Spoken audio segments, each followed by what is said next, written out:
a few completions, but most of the time he was running the ball or he was catching the ball. In fact, I remember the Thanksgiving game where he lost his shoe for the kick return touchdown or the opening touchdown in the Pittsburgh game. So this guy will definitely, in my mind, I think he'll be missed. But what do you guys think will be the biggest loss? Easily Brad Smith. Definitely. I remember you mentioned kickoff returns. The one kickoff return that he had against the Colts, which spoiled the Colts' perfect season. But you're right. He was just such a threat, both on offense and defense, and with the Wildcat formation and returning kicks. It's going to be hard to replace him. And how about you? Well, I think he's such a unique player. There's not a lot of teams that have such a versatile, like you said, football player. I mean, this guy could do anything, and that's a curveball that teams can pull out of left field. You know, like you said, the Wildcat. Not every team can do that. You know, not a lot of teams do it. That's a curveball that you need in certain situations to pull out, and who knows, get extra yardage. To lose that is huge for the Jets. I think it's going to be a big loss for them this season. It's going to be tough. You know, who they turn to now?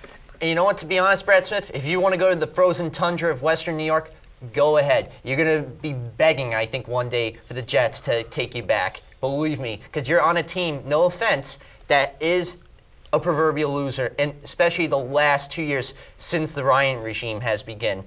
And that's actually where I want to get into, the divisions. In the AFC East, you know, like I just mentioned, the Buffalo Bills, proverbial losers in the last 2 years since Rex Ryan's been coach.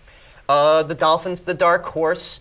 Granted, they don't have a franchise quarterback. And then you have the two-horse race between the Jets and the Patriots. Every year they try to make moves that outdo each other. And like the Patriots, they got Ocho Cinco, they got Albert Haynesworth on defense. Albert Haynesworth to go to a 4-3 defense. Again, you know, even though he was a problem in Washington. And then, of course, Sean Ellis. You know, I think Sean Ellis is going to try and tell the Patriots, you know, when we face them in week 4 or 5, you know, what the Jet scheme is. But you know what, Sean? You'll be surprised that maybe not all the plays are going to be the same, because I know Schottenheimer is going to have a magic trick up his sleeve. But who do you think in that division is going to win? The Patriots are going to win hands down as long as Tom Brady and Bill Belichick are still together. And we mentioned the additions. It's going to be hard to argue against them. Not only that, but I worry about the Jets' schedule. I also worry about their defense a little bit. I think they got a little bit thin defensively with Ellis being gone. And also, even on the offensive line, Damian Woody retired. Now Wayne Hunter is going to be the guy to replace him. His backup, Vladimir Dukas, sorry, but he is way out of his league right there. He looked ridiculous during preseason. And how about another addition, Muhammad Wilkerson, to replace Sean Ellis this year as our defensive end. It's going to be too much to be asking of that kid to try and replace him. That's why we should have kept at least Sean Ellis, so he would have had that veteran presence to tell him how to play the game. Like a mentor to him. Right. Exactly.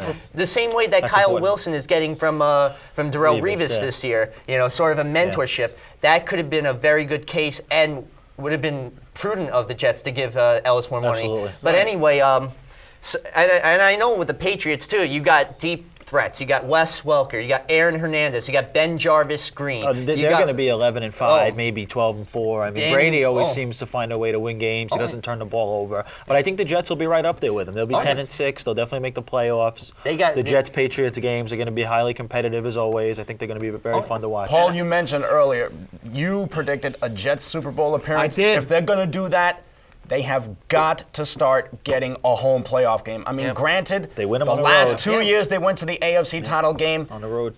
They got some of the biggest road playoff wins in franchise history. But there's no arguing against having 80,000 fans on your side. And speaking of that, do you think they'll actually make it to a third AFC championship game and actually win it this time around? Or they have the chance to do so, but I still worry about that schedule, though. I mean, they have to play the entire NFC East, the Eagles, the Giants, the Redskins, and the Cowboys. They also have games on the West Coast. They have to go to Oakland. They have to play Denver, which is no easy task. They're going to have a tough time. All right, we're going to go away from the AFC, now into the NFC. Before the season, I always thought that was going to be a 3-horse race between the Giants, the Cowboys, and the Eagles. Now, all of a sudden, the Redskins make it the 4 horsemen of the apocalypse in that division. And, you know, because you saw it, you have Rex Grossman coming back to his Chicago years. Do you think And not only with Rex Grossman in the Redskins, you have the Eagles, who have a monster dream team in that defense with Jason Babin, Colin Jenkins, and top free agent Nnamdi Asomugha, who they signed for 5 years. And then you have the Cowboys coming off a bad year at 5-11. 5-11. New coach Jason Garrett. Not a new defensive coordinator, but just a whole. Well, actually, new defensive. Rob Ryan. Rob Ryan, Rex's brother. Rex's brother. Right. They played in the first game, and they actually did well for the Cowboys. Yeah. It was the offense that still needs to work on. You have to have Des Bryant not lose so much of his power early in the game. He needs to conserve his energy. But he's still he's a deep threat, and he can make impossible plays. He can do kick returns if you need him to do so. Dallas is definitely very dangerous, but I think I agree with you. It is going to be a 3-horse race. Washington, I think, will fizzle out at the end. Grossman was playing against a banged-up Giant team. I don't think you can expect that from him all season. So I think it'll come down to the Giants, Eagles, and the Cowboys. And in the end, who do you think amongst those three is going to be the ultimate victor? I think the Eagles. Unfortunately, I have to say it. I think it's the Eagles. I think Vic. I don't think Vic's going to put up the numbers he put up last year, but he still finds a way to make the big play. They're going to be tough. I think Philly will win the division. All right. Well, now that we talked about that, I also wanted to mention about Nnamdi Asomugha, because earlier I said I had a bone to pick with him. Thanks to you, Nnamdi, when we wasted weeks and months, and it wasn't just the Jets, it was the Cowboys, the Vikings, not the Vikings, the Cowboys, the Texans, and the 49ers, but not that the Niners had any money, and the Texans had Jonathan Joseph, but when it came down to the Cowboys and the Jets, you ended up getting swooped in by the Eagles, like Eagles always do, in the 11th hour for that 5-year deal. And because of you, we ended up losing on Brad Smith, who we talked about earlier, and we lost in on some other players. But you know what? I think not having you is not going to be too bad because we're going to do good in that secondary. That's right. So, gentlemen, I want to thank you so much for joining me on my program. But before we go, I want to just take a few minutes to talk about two people on both the Jets and the Giants who basically got second chances, a new life. For the Giants, I want to talk about middle linebacker Mark Herzlich. This was an All-American guy, ACC Defensive Player of the Year, ACC First Team. This is a guy who had over 100 tackles, 11 sacks. He had a lot of 6 forced fumbles, 6 fumble recoveries in his career. He was a first-team All-American. And then, before senior year began, he was diagnosed with Ewing sarcoma, which is a rare form of bone cancer. But then, finally, he was able to recover. That happened in May of 2009, May 5th of 2009. But back then, in September, he was cancer-free, recovered, and he was able to play his senior year in 2010. When he left, he was invited to the 2011 draft. No team picked him. So he got selected, actually, by a UFL team, the Omaha Nighthawks. But he said, I wanted to take my chance in finding an NFL team that would take me. And he went to the Giants.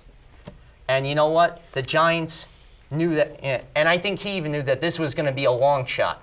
But he worked hard every day during the training camps and the practices and the preseason games, and he eventually made that 53-man roster. I want to congratulate you, Mark, on what a terrific person you are, and an inspiration to those who have cancer and can fight through it, and be able to live the kind of life that you have. You're an inspiration to me, and I wish you nothing but the best of luck, and I hope they start you, because you quite frankly deserve it. And now, for the Jets, Plexico Burress. 2 years ago, on a fatal night at a New York City nightclub, he took a gun in, shot himself in the foot. But what happened afterwards was a life-altering situation for him. He went to jail for 2 years. He missed out on the birth of his second child. But when he finally got out, he didn't even know what the future would have been for him if any team would have signed him. But then, when the lockout ended, he had a few teams look at him. You had the Pittsburgh Steelers, his old team. You had the San Francisco 49ers. But eventually, the New York Jets gave him a chance with a new $3.1 million contract, fully guaranteed for 1 year. This is a guy who learned so many lessons, who learned a lot of lessons being incarcerated about how you can't take life for granted and make poor decisions, because if you do, you end up in jail.